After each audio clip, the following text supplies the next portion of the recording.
Levantamento bibliográfico, dando continuidade aqui à nossa discussão sobre como eu organizo a minha pesquisa, eu vou falar de levantamento bibliográfico, revisão de literatura, estado da arte, que eu acho que é um assunto muito pertinente, né.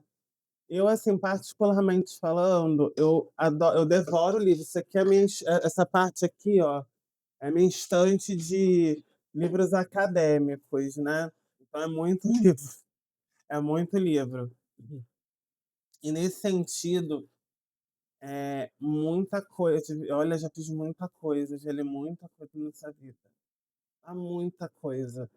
E ainda tem os livros digitais, né, que aí ficam aqui no computador, que eu leio também, leio aqui, leio no tablet, porque é o jeito, a gente tem muita coisa para ler, e sem contar os artigos científicos.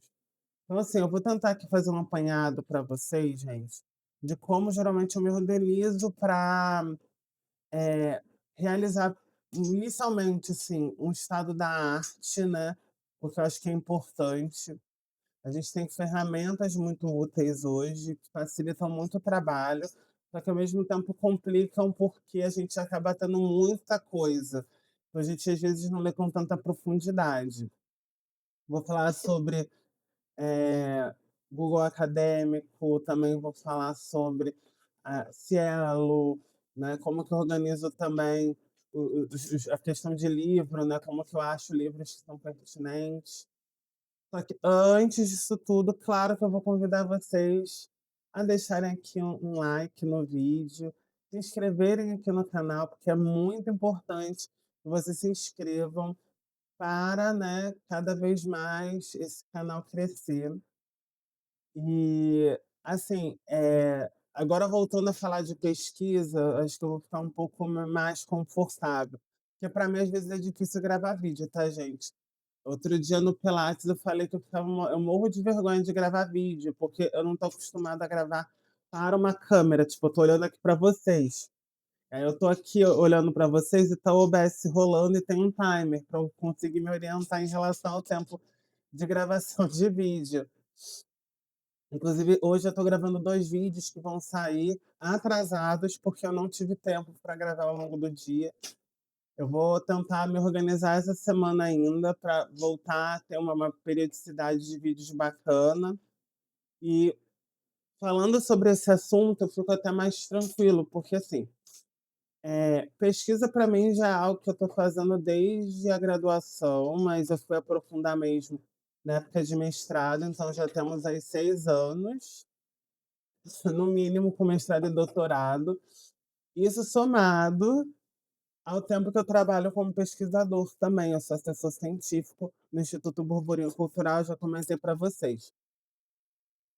Mas, hoje eu quero falar desse bicho de 7 cabeças que é o tal do estado da arte, do levantamento bibliográfico, que parece ser um troço assombroso, e não é. Eu acho que, assim, eu vou dar primeiro na minha opinião. Hoje as pessoas não têm mais paciência de leitura.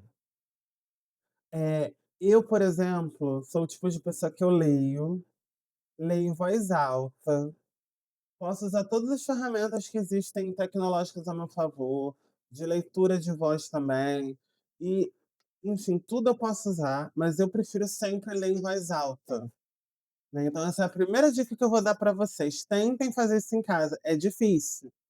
No início você vai falar: "Tô lendo só 10 páginas", mas se é de 10 você vai ler 20, de 20 você lê 30, de repente você já leu 100 páginas, de repente você terminou um livro falando em voz alta. Eu faço isso porque essa é a minha técnica de memorização dos itens. Tanto é que, assim, eu não leio com tanta frequência quanto eu gostaria, pelo volume de trabalho que eu tenho. Eu leio tudo muito rápido, não é um costume muito bom, eu prefiro ler com maior profundidade, né. Eu, Pedro, prefiro ler com profundidade, tem gente que prefere ler rápido. E essa técnica para mim é infalível para prestar atenção. Já para adiantar aí, para dar uma dica inicial para vocês. E assim, a revisão de literatura geralmente é um ponto delicado, porque as pessoas não sabem dividir muito bem os caminhos a seguir. O que geralmente eu faço? Definir todo aquele escopo que a gente viu no último vídeo, show, show.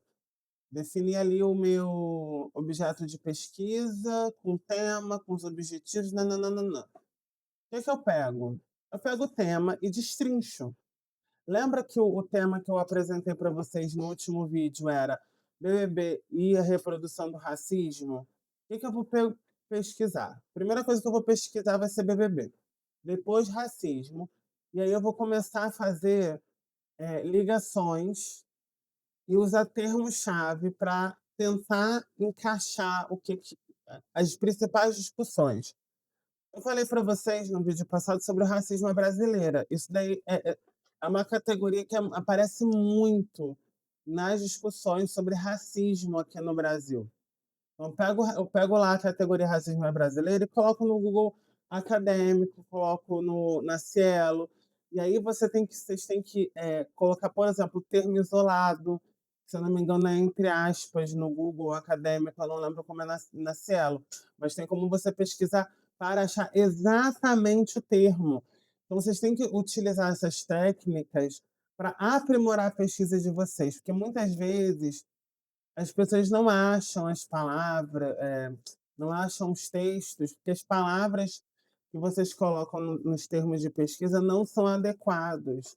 Isso é muito comum, é muito comum. Eu falo isso porque hoje, que já estou mais, né, ligadão, vou lá, digito e já acho. E é isso, e é tentativa, erro até conseguir trazer ali um refinamento da sua pesquisa. E aí também, obviamente, eu pesquiso num lugar que as pessoas não utilizam e é algo maravilhoso, que é o nosso repositório de dissertações e teses na CAPES. Que aí eu jogo lá vários termos, eles fazem os cruzamentos, eu acho assim, dissertações e teses super específicas. O que que eu faço com essas teses, essas dissertações? Eu pego a bibliografia e leio a bibliografia. É a primeira coisa que eu faço. Por quê? Porque quando eu leio a bibliografia, eu vou entender o raciocínio que a pessoa utilizou, mais ou menos, me baseando nos autores e nas autoras que foram utilizados. A gente precisa entender, e isso é algo que eu acho que vem muito com o tempo, com esse esforço de você ler textos, quais são as bases teóricas de cada texto. Você lê um artigo, por exemplo, você lê um artigo, a pessoa não citou um Foucault, por exemplo. Ah, mas você é Foucaultiana, falou de poder, falou dessas relações, relação de poder, micropolítica, Foucault. Ah, falou aqui, ó, tá falando de sociedade de classe. Utilizou aqui o método dialético, Marx. E por aí vai. A gente precisa identificar. Claro que essa pessoa não necessariamente vai estar filiada a certo teórico ou certa teórica, mas assim, a gente precisa identificar esses pontos. Por quê? Porque a partir do momento que você identifica, fica muito mais fácil de você achar outros autores e outras autoras que vão criar esse diálogo, porque isso é algo extremamente complicado. As pessoas acham que, por exemplo, vou misturar Foucault e Marx aqui. Por quê? Porque eu achei que eles falam a mesma coisa. Não, eles não falam da mesma coisa, tá? Na verdade, eles têm até posições que poderiam não, são contraditórias na maioria das vezes.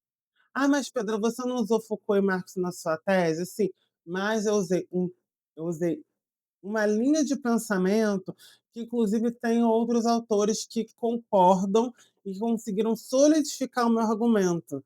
Eu não peguei, assim, qualquer Foucault, peguei o Foucault da biopolítica, eu não peguei qualquer Marx, peguei alguns Marx e, assim, fiz recortes daquele pensamento e ainda botei um Jason Reed, que é um cara que lê os 2 e interpreta ali os pontos de similaridade, para aí sim fazer essa costura de uma maneira muito consciente. Um dia talvez eu até comente sobre, mais especificamente, mas eu não quero fugir muito do que eu me propus aqui a debater. Então, assim, quando você faz esses levantamentos, você separa os textos. Eu gosto muito de usar o Google Acadêmico, a Cielo e o repositório de dissertações e teses da CAPES como as minhas primeiras fontes. Depois eu vou indo para outras. Mas, assim, Eu acho genial ler teses e dissertações para ter uma dimensão do que está sendo produzido. Foi assim, por exemplo, que eu consegui resolver várias questões atreladas a algumas problemáticas que eu observei tanto no início da minha dissertação quanto no início da minha tese. E eu consegui dar o meu primeiro passo para dar continuidade. Então, assim, fazer esse estado da arte, entender o que as pessoas estão discutindo sobre, é essencial para você dar o próximo passo, que aí é você aprofundar as questões e aí começar a criar os diálogos com autores e autoras, né? Porque é muito importante a gente saber aonde a gente está pisando e que vai ser o próximo tema de vídeo. Eu vou falar para vocês sobre a questão de pensar, né, epistemologicamente o que a gente está fazendo, porque isso é acho que é o passo principal para a gente realmente não não cometer, assim, alguns erros que para mim são graves no ponto de vista científico, ainda mais eu vou falar, assim, muito no ponto de vista da comunicação, então vou estar falando lá das sociais aplicadas, tá, pessoal? Mas isso se aplica em outras áreas de conhecimento dentro daquilo que vocês trabalham, tá bom? A gente se vê numa próxima. Muito obrigado por quem ficou até aqui, até o finalzinho do vídeo. Deixe seu like, se inscreva no canal e a gente se vê numa próxima, tá bom? Tchau, tchau.